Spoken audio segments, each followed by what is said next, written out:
মিটিংয়েতে এসেছি কাকে খুশি করার জন্য? জি না ফিতনা করার জন্য? যারা নামাজ পড়ে ওরা যেন মসজিদে না আসে, এ ফিতনা করবো নাকি? কেউ করে দোয়া করা সুন্নাত মুস্তাহাব, কেউ করে, কেউ বলে কি বেদাত। এই নিয়ে দ্বন্দ্ব। কিন্তু পশ্চিম বিশ্ব, ইউরোপ, আমেরিকা, তারা দেখেন মুসলমানরা দ্বন্দ্ব লাগায় আর তারা সামনের দিকে আগিয়ে যায়। ঠিক না বেঠিক? তারা এগিয়ে যাচ্ছে কারণ তাদের মধ্যে কোনো দ্বন্দ্ব নাই। এখন কি গন্ডগোল? আমিন আসতে না জোরে। আরে ভাই, যে জোরে বলছে তাকে জোরে বলতে দেন, যে আসতে বলতেছে তাকে আসতে বলতে দেন, যে দোয়া করতেছে তাকে করতে দেন, যে করতেছে না তার ব্যক্তিগত বিষয়। ঠিক না বেঠিক? এগুলো নিয়ে দ্বন্দ্ব কেন?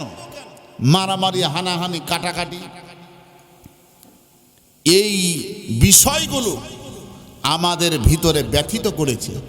আমরা আলেম হিসাবে এগুলো কারণ কি?